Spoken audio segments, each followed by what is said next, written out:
Pokémon Origins. Yo, what's up guys, and welcome to a new series of Pokémon Origins, the Kalos series. This is the series where I'll be focusing on Kalos Pokémon or new Pokémon from Generation 6, whichever way you want to see it. So, as you might have guessed, we're starting off today's episode by looking at the grass starter Pokémon Chespin and its evolutions, so let's get going. So we have Chespin. Its Japanese name is Harimaron, and it is the spiny nut Pokémon. It is number 650 in the National Dex, and stands at 0.4 meters tall or 1 foot 4 inches, and weighs 9 kilograms or 19.8 pounds. Now Chespin is a pure grass type, being obviously the grass type starter Pokemon for the Kalos region, being accompanied of course by Fennekin and Froakie, the fire and water type starters respectively. It is also the first grass type starter Pokemon to be based on a mammal. So first up, looking at Chespin's design, it is a bipedal mammalian Pokemon with a light brown front body and dark brown arms.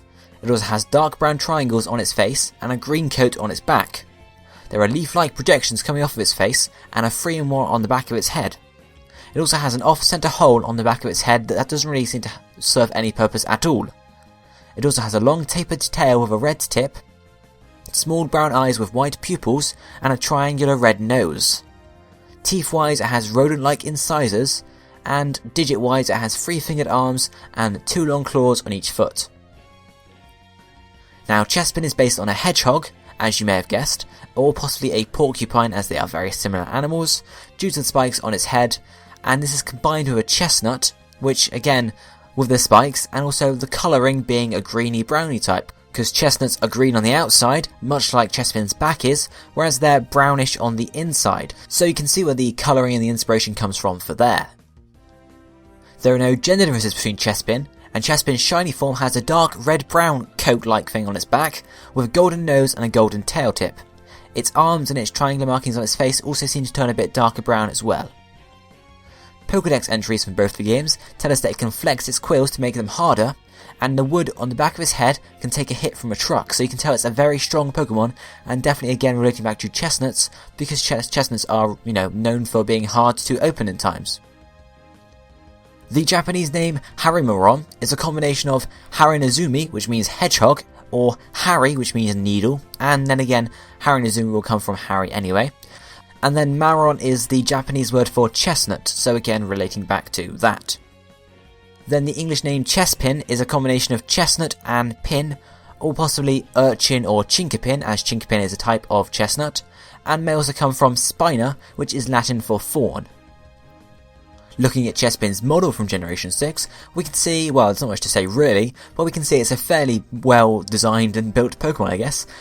These sections here for Generation 6 Pokemon aren't going to be in too detail, because there's only one game to look at for the sprites, but generally, it's a cool Pokemon. And then finally for Chespin, we can look at its size. It's actually a fairly small Pokemon, standing at, about, a quarter of Ash's height, and about a fifth to a sixth of mine. It's not a huge Pokemon, standing at 0.4 meters or 1 foot 4 inches, but generally, that's what starter Pokemon are like, they're not too large. So now moving on to Quilladin, we can see its Japanese name is Haribogu, and it is the spiny armor Pokemon.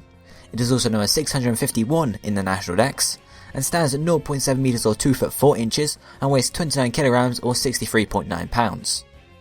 Like Chespin, it's a pure grass type, and will evolve from a Chespin at starting level 16. Like Chespin, Quilladin is also a mammal, but this time it's a plump one, and again it's bipedal. It has a bright green body with dark brown arms and legs, and also a light brown face. It has brown markings on its face, with a tuft of sort of brown hair, I guess, on its forehead. It has 2 quill-like ears, and a long green tail, all with red tips on each.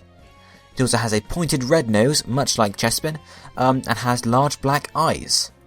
Now these eyes have white pupils in them, and it also has a large mouth with rodent-like incisors in them, much like Chespin did. It also has 3 clawed arms and 2 clawed feet. Now similar to Chespin, Quilladin is based on a hedgehog or a porcupine and a chestnut. This is due to the body shape and the spines. As you can see, it kind of looks like a chestnut in its design. It's a round ball with spines coming off of it in the form of its quill-like ears, its sort of tuft of hair on its face, and its feet and arms, I guess, could be counted as spines as well. But generally it does look very similar to a chestnut, with its face kind of being the inside of the chestnut, or like a hole in the chestnut shell. As you can see in the image on screen now, the inside of the chestnut is actually kind of like a lighty brown colour, which is very similar to the same colour on Quilladin's face. So that's definitely where it comes from, in my opinion, I think. Like Chespin, there are no gender differences between Quilladin, and shiny Quilladin has a dark brown-red body, very similar to Chespin's, and has golden quill and tail tips, again like Chespin. Pokédex entries tell us that its thick shell deflects enemy attacks, and also that they strengthen their bodies by running into each other, so you can tell they're very physical Pokémon. The Japanese name Haribogu is a combination of Harinazume, which means again hedgehog, and Bogu, which means armour, or Bogu, which is French for chestnut shell. The English name Quilladin comes from a combination of quill and paladin, which we'll build on a bit later on. Looking again at its model from Generation 6, we can see here Quilladin is a pretty cool Pokemon, there's not much to say really. He is there, that's Quilladin. He does look pretty cool in my opinion. And then onto the size for Quilladin, we can see that it stands at 0.7 meters or 2 foot 4 inches, meaning it's a foot taller than Chespin, and still about half of Ash's height, and encroaching on half of my height, but still not quite there.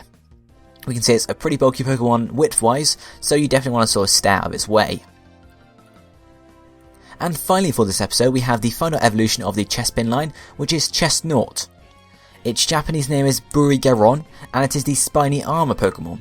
It is number 652 in the National Dex, and stands at 1.6 meters tall or 5 foot 3 inches, and weighs 90 kilograms or 198.4 pounds. It has now gained the fighting type upon evolution, which it does at level 36 or higher. Chesnaught is a large, bulky Pokemon with a cream body and shell. It also has large spikes on its back with a green and red shell rim. It has green and white arms with spikes on the back of its hands and 3 brown claws. It has a white ruff on its chest with long cream legs and 3 brown clawed toes. It also has a beard-like ruff on the bottom of its face with a cream colour on the top of its head and a slight brown marking as well, and it also has piercing brown eyes, a red nose with a long green tail with a cream underside.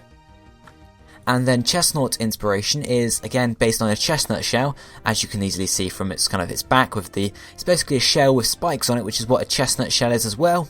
And it's also drawing inspiration from a paladin or a warrior, which goes through with Delphox, the final evolution of Fennekin, who is a mage, and Greninja, who is the final evolution for Froakie, who is a thief. And this kind of goes with the type advantages because it's a general RPG sort of trio. I'll explain a bit more. For example, Chesnaught here is the warrior or the paladin or the knight or whatever you want to call it there. And it is strong against Greninja because the grass type is strong against the Greninja's water type, and the fighting type is strong against Greninja's dark type. And in the majority of RPG games, warriors are stronger than thieves because warriors are mainly fully attacking, whereas thieves kind of let their guard down a bit, so they're weak to full attacks. And then Greninja is strong against Delphox the mage because the thief can be sort of sneaky and sneak up behind the mage who isn't prepared for it. And obviously the water type from Greninja beats Delphox's fire type, and the dark type beats the psychic type. And then we have Delphox being the mage, and obviously mages beat warriors and knights and stuff, mainly because that's just how it goes in general RPG stuff. And obviously the fire beats the grass, and the psychic beats the fighting. So that's kind of the whole sort of inspiration of the whole of the grass not the grass starter Pokemon, all of the starter Pokemon in the Kalos region. So I hope that's clear enough for you to actually understand. Much like its pre-evolution, there are no gender differences, and the shiny form of Chesnaught has dark green shell and legs, with dark brown-red arm colour, and cream underarms, and also the ruff on its face, so the colours just kind of switch around a bit. Pokédex entries tell us that it can flip a 50-ton tank, and that it can withstand a bomb blast while it's guarding its face, so definitely a very tough Pokemon. The Japanese name Burigaron is a combination of Brigadine, which means body armour, and Marron, which is French for chestnut.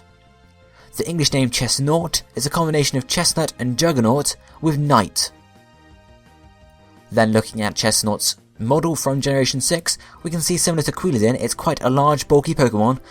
Again, there's not a whole lot to say here. Chesnaught was actually the starter I chose for my Let's Play, and it is a pretty cool Pokemon in my opinion. I didn't like it at first, but it's sort of growing on me.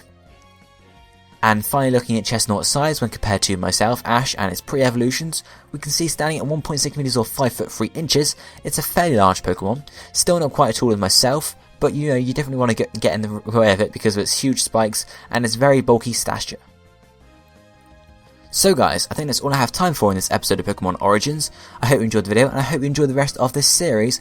I'm going to be coming out loads more Kalos Pokemon very soon. So guys, I'd appreciate it if you leave a like and a comment down below, and you can also subscribe for some more videos. But apart from that, I'll see you next time guys. Bye.